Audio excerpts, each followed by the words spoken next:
सिद्धियों का प्रकरण चल रहा था, जो संयम जन्य सिद्धियां हैं, जो विभूति पाद में जिनकी चर्चा की गई है उनकी मैंने आपके सामने चर्चा की। उसी के बीच में अष्ट सिद्धियां जो अनिमा आदि सिद्धियां थी, अनिमा, लगिमा, गरिमा, महिमा, प्राप्ति, पराकाम्य, ईशत्व, वशित्व और सर्वकामावशित्व, ये 8 जो सिद्धियां उनकी चर्चा मैंने आपके सामने की। फिर आगे आपने जन्म आदि पंच सिद्धियों के बारे में एक टॉपिक लिखा हुआ होगा आपका, जो कैवल्य पाद के पहले ही सूत्र में पतंजलि चर्चा करते हैं जिनकी। वो कहते हैं जन्मौषधि मंत्र तपः समाधिजा सिद्धयः के 5 प्रकार से सिद्धि प्राप्त होती है। इनमें एक जन्म से, दूसरी औषधि से, तीसरी मंत्र से, चौथी तप से और 5वीं समाधि से। तो जो समाधि के माध्यम से सिद्धियां प्राप्त होती हैं उनको संयम जन्य सिद्धियां कहा जाता है, क्योंकि समाधि की स्थिति उसने प्राप्त की है, धारणा, ध्यान और समाधि हुई है, उसको संयम की स्थिति प्राप्त हो गई है योगी को। और उस संयम के कारण कौन कौन सी सिद्धियां प्राप्त होती हैं इनकी चर्चा हम कर चुके हैं। अब रह गई 4 सिद्धियां। इनमें सबसे पहली है जन्म सिद्धि। जन्म से ही सिद्धि प्राप्त होती है, कुछ करना नहीं होता। इस जन्म में जो जन्म लिया है उसमें बचपन से ही, जन्म होते ही उसको वो सिद्धि स्वयं प्राप्त हो जाती है, उसके लिए कोई प्रयास नहीं करना पड़ता। ऐसे बहुत से उदाहरण आपको मिलते हैं। इसको समझने के लिए मान लिया जैसे पशु पक्षी हैं, उनमें जन्म से ही सिद्धि प्राप्त होती है। उनको जो पक्षी है उसको कोई उड़ना नहीं सिखाता, वो अपने आप इसी जाति में जन्म लिया कि उड़ना स्वयं उसको आ जाता है। यदि आप सुअर के बच्चे को देखें तो आप उसको, छोटे ही बच्चे को पानी में यदि डाल दें तो तैरना उसको अपने आप आ जाता है, जब तो तैरना नहीं सिखाया किसी ने। लेकिन प्रकृति से प्रदत्त अपनी सिद्धि है। पशु पक्षी हैं आपके, गाय है, भैंस है, जो ब्याती हैं, इनके जो बच्चे होते हैं वो कुछ थोड़ी सी देर में अपने आप चलना सीख लेते हैं, खड़े हो जाते हैं अपने पैरों के ऊपर और चलने लगते हैं। गाय का बच्चा सात्विक होता है, वो तो पैदा होते ही बिना बहुत तीव्रता के साथ में दौड़ने लगता है। हिरण का बच्चा है जंगल में तभी बच पाता है क्योंकि जन्म से सिद्धि है उसको दौड़ने की। तो इसी प्रकार जैसे ये जन्म से इन जातियों में अपने आप ही उनको ये सिद्धि प्राप्त है कि ये कार्य वो संपन्न करने लगते हैं, वैसे ही मनुष्य योनि में भी जन्म से ही जिनको ज्ञान प्राप्त होता है, जिनको समाधि की स्थिति प्राप्त होती है, उसके लिए उन्होंने कोई प्रयास नहीं किया। उस ज्ञान को अर्जन करने के लिए कोई प्रयास नहीं किया जन्म में, न समाधि की स्थिति को प्राप्त करने के लिए कोई प्रयास किया, लेकिन अपने आप समय ही उनको ये स्थिति प्राप्त हो जाती है, तो उनको हम जन्म सिद्धि कहते हैं। जैसे कपिल आदि जो मुनि हुए हैं, जो सांख्य के रचयिता है, परम ऋषि बताया गया है उनको, कहते वो जन्म से ही सिद्ध थे, उन्होंने कभी समाधि का अभ्यास नहीं किया, कभी कोई साधना नहीं की। कपिल मुनि बचपन से ही सिद्ध थे, पूरा ज्ञान उनको था और वो अपने उस ज्ञान के सहारे ही उन्होंने जितना जो संसार में प्रचार प्रसार किया सांख्य योग का, वो अपने आप ही सबके सामने हमारे विदित है कि कितनी बड़ी सिद्धि उनको प्राप्त रही होगी। बाद के भी योगियों में आप देख सकते हैं, विवेकानंद के जीवन को यदि आपने पढ़ा हो तो कहते हैं बचपन में ही जैसे बच्चे ध्यान करके खेलते हैं, क्योंकि संस्कार था वो ध्यान को ही खेल रहे थे, तो ध्यानस्थ हो गए, पूर्ण रूपेण सर पाया और सत का ज्ञान भी उनको नहीं रहा, वो समाधिस्थ हो गए। रामकृष्ण परमहंस के बारे में भी सुनते हैं। आजकल भी बहुत से बच्चों को आपने देखा होगा बचपन से कथाएं करने लगते हैं, कोई भागवत कथा कर रहा है, कोई राम कथा कर रहा है, किसी को पूरी गीता याद, किसी को पूरा महाभारत याद है, किसी को एक वेद याद है। ये सारी घटनाएं बताती हैं कि उन्होंने जन्म से ही सिद्धि प्राप्त है। लेकिन ऐसा हम कह दें कि उन्होंने कभी पहले नहीं किया होगा, खाली जन्म से ही हो गया, खाली जन्म से नहीं होता भाई, उनकी पूर्व जन्मों की साधना है। इसको जन्म सिद्धि इसलिए यहाँ क्यों कहा गया, क्योंकि इस जन्म में कोई प्रयास नहीं किया, इस जन्म में वो पैदा होते ही एक प्रकार से सिद्ध है अपने कार्य में।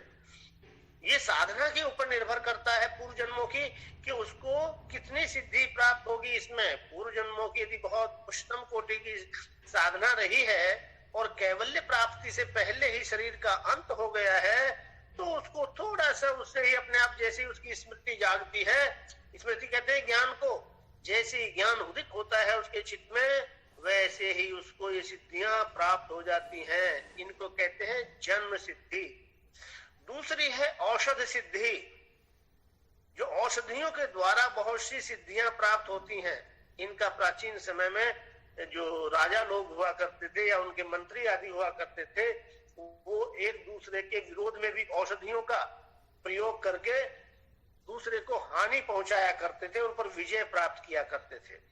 बहुत से पारे आदि के प्रभाव से अपने शरीर को सुदृढ़ बना लेते हैं। आपने देखा होगा पारे आदि के प्रभाव से बहुत से वर्णन करते हैं, सुना होगा कभी कि वो लोहे को सोना बनाने की योग्यता रखते हैं पारे को सिद्ध करने पर। ये सारी सिद्धियां हैं। जैसे विषकन्याओं के बारे में आपने सुना होगा, चाणक्य उनका प्रयोग किया करते थे। उनको इस प्रकार औषधि थोड़ा थोड़ा जहर पिलाकर उनको इस प्रकार से बना दिया जाता था कि यदि किसी को टच कर ले, किसी को चूम ले तो उसके प्राण चले जाए। इसी प्रकार आपने आज भी देखा होगा जो कायाकल्प के लिए बहुत सी औषधियां आयुर्वेद में बताई गई हैं। आपका जो अवलेह प्रदाय है च्यवनप्राश आदि की, इसी प्रकार की इसी परंपरा के हमारे जो च्यवनप्राश आदि औषधियां हैं, जिनको खाने से शरीर को बल प्राप्त होता है। इसको कहते हैं औषध सिद्धि। बहुत सी ऐसे औषधियों का, ऐसे तेल का भी निर्माण सुना गया है कि बना लिया गया, बहुत से लोगों ने पहले बनाया है। यदि उस तेल को शरीर पर लगा लिया तो अदृश्य हो जाता है व्यक्ति। बहुत से ऐसा है कि उसका कोई पदार्थ लगा लिया तो अंगारों के ऊपर चल रहा है, तो अंगारों का प्रभाव नहीं हो रहा है। हो सकता है शायद जैसे इतिहास में होलिका के बारे में पढ़ते हैं कि होलिका को अग्नि से सिद्धि प्राप्त की, अग्नि उसको जलाती नहीं थी। हो सकता है इस प्रकार की कोई औषधि का लेप आदि वो करते हो, और कई त्रुटि रही हुई भावना से भी प्रभाव पड़ता है। उस पदार्थ से भावना से उतना प्रभाव नहीं डाल पा, अंत में जो वो जल गई प्रहलाद को अपनी गोद में लेते हुए।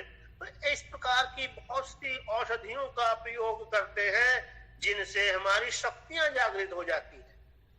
सिद्धि क्या है मैं पहले ही बता चुका आपको संयम वाली स्थिति में, कि जो विलक्षण शक्ति हमारी इंद्रियों की और मन की, हमारे चित्त की, हमारी बुद्धि की जो विलक्षण शक्ति जागृत हो जाती है, उसी को हम सिद्धि कहते हैं।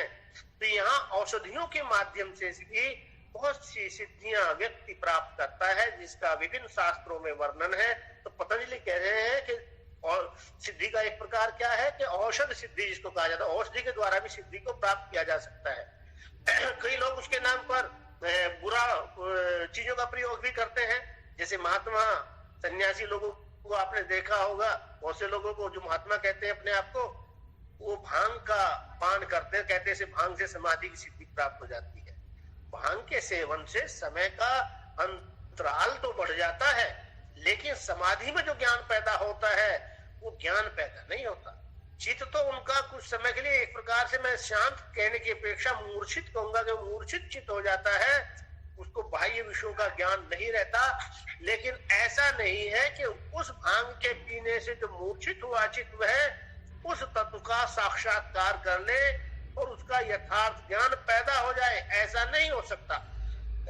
लेकिन फिर भी लोग उसका पान करते हैं औषधि का के रूप में, भांग को नशे के रूप में, या सोम रस का बताते हैं। सोम रस वैसे तो बताया है, आपने भी पढ़ा हुआ हठ योग में, जो ब्रह्मरंध्र से आनंद सुधाक्षरित होती है, एक रस टपकता है हमारी पिट्यूटरी ग्लैंड से, वो हमारी नाभि में गिरता रहता है, वही हमारा एक प्रकार से जीवन है। लेकिन यहाँ सोम रस का नाम ले लिया, शराब पीने लगे लोग। दूसरे कोई देवता भी सोम रस का पान किया करते थे, अमृत का बताया है। जैसे बहुत सी घटनाएं आपने सुनी है, ये सारी की सारी औषध सिद्धि के अंतर्गत ही आती हैं, जिससे वो शरीर की जो है विलक्षण शक्तियां हैं जागृत हो जाती है। तीसरी सिद्धि है मंत्र जा सिद्धि, मंत्र के माध्यम से सिद्धि प्राप्त करना। मंत्र वास्तव में बहुत प्रभावी होता है। मंत्र शब्द का अर्थ ही यही है जो मन के पार ले जाए। मन प्लस त्राण, इनसे मिलकर बना है मंत्र। त्राण का अर्थ पार ले जाना, जो हमें मन के पार ले जाए उसको मंत्र कहते हैं। और जब इस मंत्र का हम जप करते हैं तो संसार से पार ले जाने से पहले शरीर की विलक्षण शक्तियां जागृत हो जाती है। क्यों? क्योंकि मन एक जगह एकाग्र हो जाता है, केंद्रित हो जाता है। और मैं पहले भी आपके सामने चर्चा कर चुका हूं कि जैसे ही हमारा मन एकाग्र होता है तो उसकी ग्रहण क्षमता बढ़ जाती है, उसकी शक्ति बढ़ जाती है। सूर्य का उदाहरण मैंने आपको दिया कि सूर्य की रश्मियां जब आप केंद्रित करते हैं एक लेंस के ऊपर, पर, तो उनकी जो शक्ति है वो बहुत ही बढ़ जाती है और वो आग लगा देती है दूसरी ओर। ऐसे ही एक जब मंत्र का हम जाप करते हैं, कोई जितना मंत्र, जैसे बीज मंत्र बताए हैं तंत्र शास्त्रों में, तो जब आप उस चक्र पर, जहां उस चक्र का जो बीज मंत्र बताया है उसका ध्यान करते हुए उस मंत्र का जाप अपने मन में करते हैं, तो वह एक प्रकार का स्पंदन होने लगता है, वाइब्रेशन होने लगता है, और सारा का सारा वो वाइब्रेशन ही हमारी शक्तियों को जागृत करता है। यह है मंत्र का प्रभाव। पतंजलि भी कह रहे हैं, आपको जब वो कहते हैं स्वाध्याय आदि के जप की बात करते हैं, तो उसमें कहते हैं इष्ट देवता का साक्षात्कार हो जाता है साधक को। इसीलिए जो मंत्र या परमपिता परमात्मा का सर्वोत्तम नाम उन्होंने बताया है प्रणव, उसके भी जप और अर्थ की भावना करने के लिए कहते हैं कि जैसे जैसे हम मंत्र का जाप करते रहते हैं, उससे जो ऑरा निर्मित होता है, उससे जो स्पंदन होता है हमारी इंद्रियों में और हमारे चित्त में, तो हमारे इन इंद्रियों के और चित्त के विकारों को धीरे धीरे दूर करता चला जाता है और सूक्ष्मता प्रदान करता चला जाता है। और जितनी चीज सात्विक होगी और सूक्ष्म होगी, वो उतनी ही शक्ति संपन्न हो जाती है। फिर वो धीरे धीरे जब इंद्रियों के मल दूर हो जाते हैं, विक्षेप दूर हो जाते हैं चित्त के, तो तब उनकी शक्ति विशेष रूप से जागृत हो जाती है, जो सामान्य अवस्था में हमें अनुभूत नहीं होती। क्योंकि सामान्य अवस्था में चित्त के ऊपर बहुत से मल हैं, हमारा चित्त विक्षेप है जो बताए गए पतंजलि अंतरायों के रूप में मैंने आपके सामने चर्चा की थी। व्याधि, ज्ञान, संशय, प्रमाद, आलस्य, वृत्ति, भ्रांति, दर्शन, अल्प भूमिकत्व, अनवस्थित तत्वानि, ये सारे जो विक्षेप हैं, ये सामान्य अवस्था में मनुष्य के चित्त को घेरे रहते हैं। इंद्रियों में भी दोष होते हैं, इंद्रियां भी, उनमें तमोगुण और रजोगुण की वृद्धि होती है, विषयों की ओर दौड़ती रहती हैं। लेकिन जैसे जैसे वो मंत्र का जाप करता जाता है, मन केंद्रित होता जाता है, एकाग्र होता जाता है, तो उन इंद्रियों के जो मल है, इंद्रियों का मल क्या है? विषयों की ओर भागना, अपने आप भागना, अंतःकरण को भी बाहर की ओर बहिर्मुख कर देना, ये उनका दोष है। लेकिन जैसे ही मंत्र का जाप करते हैं, तो वैसे ही धीरे धीरे हमारी इंद्रियां भी नियंत्रित होने लगती है। मंत्र जाप से क्या होता है?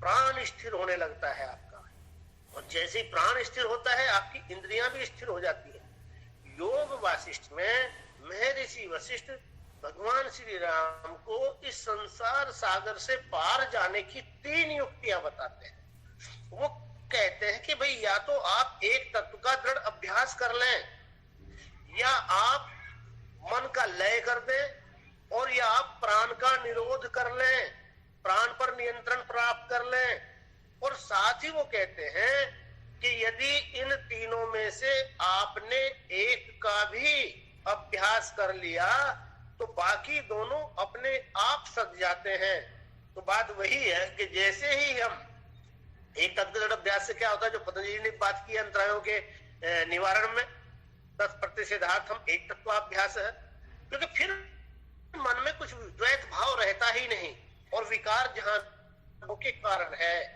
लेकिन अगर द्वैत भाव आप नहीं कर सकते, तो आप कहते हैं भाई मन का लय कर दीजिए। और मन क्या है? अपने आप में मन कुछ नहीं है, वो केवल जैसे पानी में पानी ऊपर नीचे हुआ और आपने उसको नाम लहर का दे दिया, जबकि लहर का कोई अपना अस्तित्व नहीं है, वैसे ही जब हमारे चित्त में स्पंदन होता है, चित्त तरंगित होता है विषयों के संपर्क में जाकर, और उसमें जो विचार निर्मित होते हैं, वो विचार ही मन कहलाते हैं।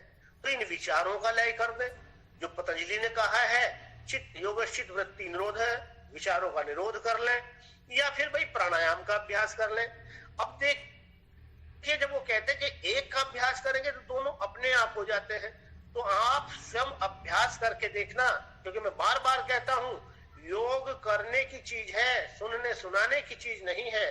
तो आप अभ्यास करके देखें कि अपने मन को किसी एक विषय पर ठहराएं, तो पता चलेगा धीरे धीरे और विचारों के आने में कमी होने लगती है, और धीरे धीरे उस विषय से संबंधित विचार भी शांत होने लगते हैं। तो जो दूसरा है मन का लय, वो अपने आप सिद्ध हो गया। और साथ ही तीसरी घटना होगी, जैसे जैसे आपके विचार न्यून होते जाएंगे, स्थिर होते जाएंगे, शांत होते जाएंगे, वैसे वैसे आपके प्राण भी स्थिर होने लगता है। और दूसरी बात बताई कि मन का लय करें, विचारों का लय करें। तो जो मैंने साक्षी भाव आपको बताया था, उस साक्षी भाव में यदि हम मन का लय करते हैं, विचार विचारों को देखते रहते हैं तो धीरे धीरे पहले विचारों में एक व्यवस्था बनती है, और व्यवस्था बनने में क्योंकि एक ही विषय के ऊपर भी विचार ठहरने लगते हैं, जैसे पागलों जैसी स्थिति हमारी सामान्य अवस्था में कि अभी एक विचार आया था, फिर दूसरा विचार आया किसी दूसरे विषय से संबंधित, फिर किसी तीसरे संबंधित विषय से संबंधित विचार आ गया, फिर किसी चौथे विषय से संबंधित विचार आ गया। तो निरंतर हमारा चित्त विक्षिप्त की भांति, पागल की भांति भागता रहता है। लेकिन जैसे हम विचारों को साक्षी भाव से देखते हैं तो धीरे धीरे ये पागलपन कम होने लगता है। ये विचार एक विषय पर ठहरने लगते हैं, और जब एक विषय पर ठहरने लगते हैं तो फिर पता चलता है आपको कि विचार निरंतर नहीं आ रहे हैं, दो विचारों के बीच में एक अंतराल है जो अभी तक पकड़ में नहीं आ रहा था। लेकिन अब जैसे ही वो आप ध्यान देते हैं उनके ऊपर तो धीरे धीरे वो अंतराल भी आपकी पकड़ में आने लगता है और मन शांत होने लगता है, एक जगह ठहरने लगता है। तो जो एक तत्व का दृढ़ अभ्यास बताया था वो सिद्ध हो गया ना। जैसे ही आपने मन को देखना शुरू किया, विचारों को देखना शुरू किया, तो धीरे धीरे वो एक तत्व के ऊपर आने लगा, एक जगह ठहरने लगा। साथ ही प्राण भी आपका स्थिर होने लगता है। जो ध्यान के अभ्यासी होंगे आप में से वो जानते होंगे कि जब आप ध्यान में किसी एक विषय के ऊपर अपने मन को ठहराते हैं या अपने विचारों को देखते हैं तो जितना जितना आपका चित्त शांत होता जाता है उतना उतना आपका प्राण भी शांत होता जाता है। क्योंकि जब चित्त हमारा व्युत्थित अवस्था में, चंचल अवस्था में जब वो बाहर की ओर भागता है तब उसको अधिक ऊर्जा की आवश्यकता होती है, और जैसे ही वो शांत होने लगता है तो ऊर्जा की आवश्यकता भी कम होने लगती है, और ऊर्जा हमें प्राण से मिल रही है सर्वाधिक। तो धीरे धीरे प्राण भी शिथिल होने लगता है, शांत होने लगता है। और लगता है, कई बार आपने ध्यान में देखा होगा कि कई बार आपको लगता है कि यार अभी तक तो इतनी देर तक श्वास आया ही नहीं था, अब जैसे ही चित्त आपका बहिर्मुख हुआ तब श्वास चलना आरंभ हुआ। आपको महसूस हो गया कि कुछ समय तक शायद श्वास बिल्कुल मंद था, बिल्कुल सूक्ष्म था, बिल्कुल ठहरा हुआ था, अपने आप ही ठहर गया था। ये स्थिति प्राप्त हो जाती है। और तीसरे वो कहते हैं प्राण निरोध की बात, कि भाई प्राण का निरोध कर ले, प्राणायाम के द्वारा नियंत्रण प्राप्त कर ले।